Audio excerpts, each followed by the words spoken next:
So in 2023, the mouse that started it all will be getting an attraction at the Disney park that started it all when Mickey and Minnie's Runaway Railway opens in Disneyland. So for today, let's dive into a construction update and begin to understand what we can expect from this version of the attraction and how it may compare to that of the Walt Disney World version. Up next.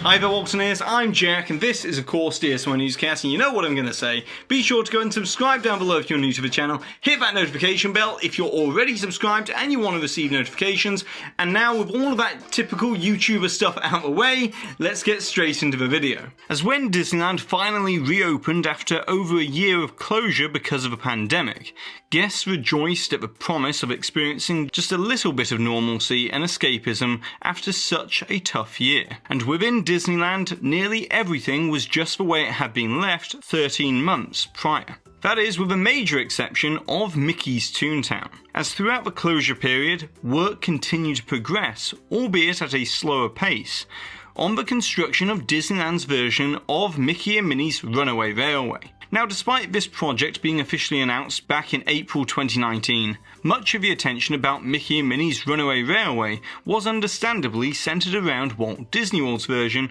within Disney's Hollywood Studios, as that attraction opened on March 4th, 2020. However, that date proved to be incredibly unfortunate, as it was just a mere 2 weeks before COVID-19 forced the entire world to a complete standstill, which meant that for the attraction, much of the marketing and promotion surrounding Mickey's very first ride-through attraction was stifled before it even got started.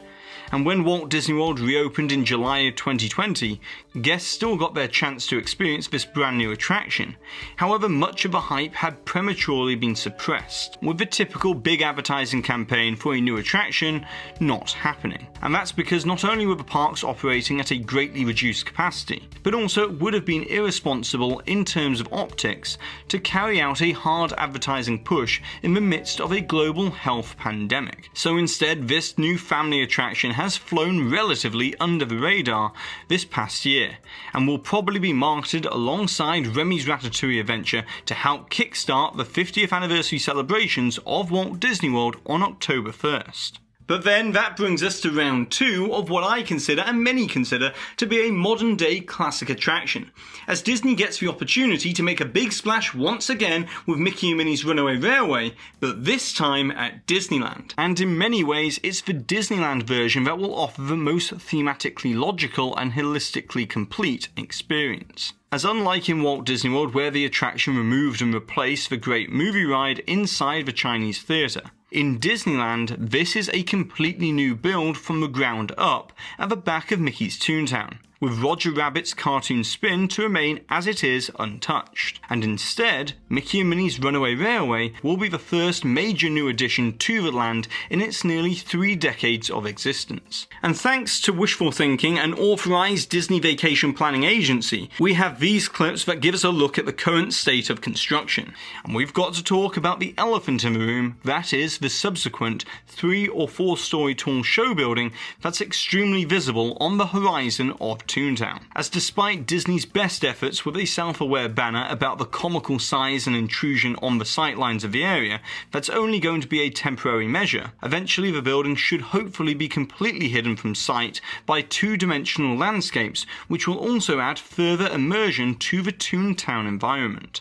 However, with Disneyland's version being more logically located within Toontown, it means it will also require some story differences from that of the Walt Disney World version. As in Disney's Hollywood Studios, the story concept is that you enter the Chinese theatre to see the debut of the Perfect Picnic short. But then, during the pre-show, Goofy crashes through the silver screen and opens up a portal to the wonderfully wacky cartoon world for you to step inside. Whereas over in Disneyland, guests are already within the cartoon world of Toontown when they walk under the train station. So instead, guests will be attending the premiere of Perfect Picnic at the El Capitan Theatre, which is a puntastic parody on the iconic real-world landmark of the El Capitan Theatre in Hollywood. And for the queue, we'll be seeing an exhibit hosted by the Toontown Hysterical Society, showcasing famous costumes and props that were featured within Disney's classic short films from the 1920s, 30s, 40s, and 50s. But in terms of the narrative and the storyline,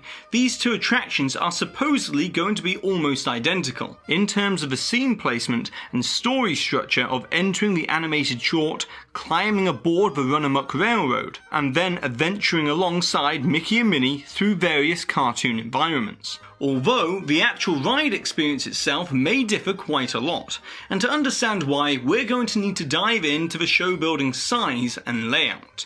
As first of all, let's begin with the entrance and the exit of the ride.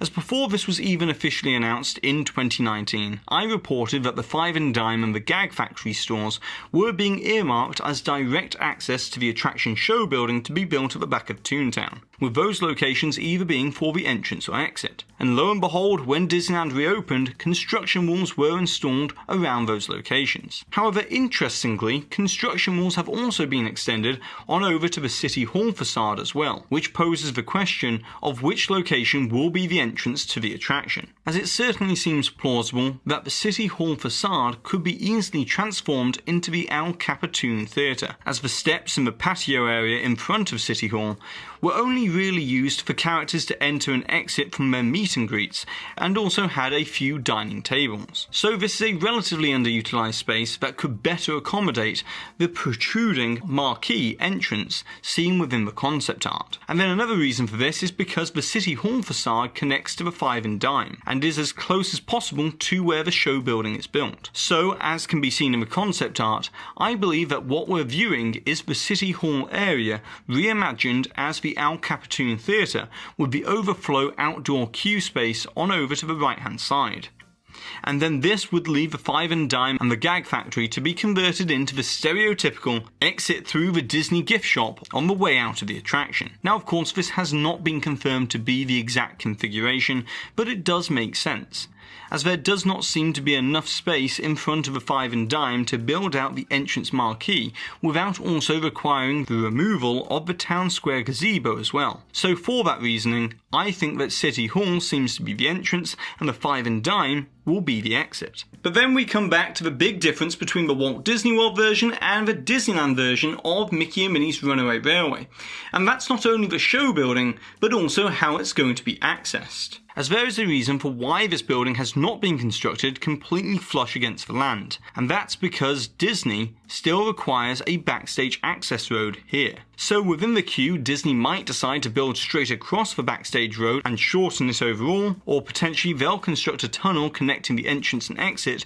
with the main show building, similar to the roller coaster launch tunnel constructed for Guardians of the Galaxy Cosmic Rewind in Epcot. But then we come to the dimensions of this gargantuan show building, as it approximately measures 580 feet by 166 feet, which gives a total surface area of 96,280 square feet. And these dimensions are very important, as the show building over in Walt Disney World is approximately 320 feet by 220 feet, with 78,400 square feet, being where most of the queue, the pre-show and all of the actual ride takes place. So if this was to be an exact clone of the Walt Disney World version, then it would require the same exact dimensions, which you can clearly see is not the case because of the 54 feet reduction in the width and the extra 260 feet in the length. And so because of this, logically, there will have to be a substantially different ride layout, with the show spaces being orientated differently in terms of their size. However, the attraction will use the same show scene progression for the storyline,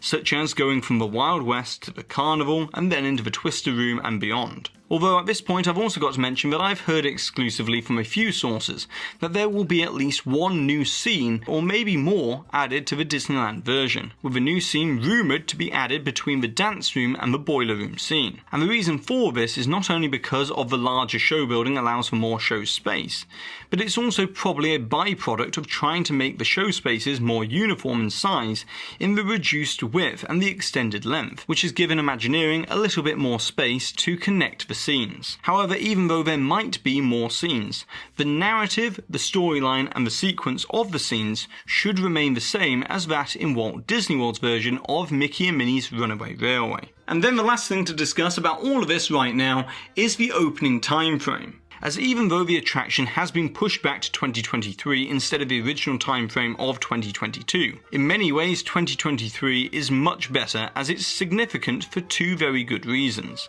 As most likely Disney will be marketing the arrival of this major e-ticket family experience to celebrate the 30th anniversary of Mickey's Toontown, which opened on January 24th, 1993, and then secondly, the Walt Disney Company will be marking its centenary in 2023, celebrating 100 years of operation since it was founded in 1923. And so what better than to open Mickey's very first ride-through attraction in Walt Disney's original park 100 years after the company was founded. So that's everything that we know so far about Mickey and Minnie's Runaway Railway coming to Disneyland. But stay tuned to DSNY Newscast for more Disney Park and Disney movie updates in the future. But now, it's over to you, the Waltineers. I would like to know if you could change anything about Walt Disney World's version of Mickey and Minnie's Runaway Railway before it's brought over to the Disneyland version, then what would it be and why? And that could be in terms of the storyline, the new scenes or modified scenes, or different animatronics.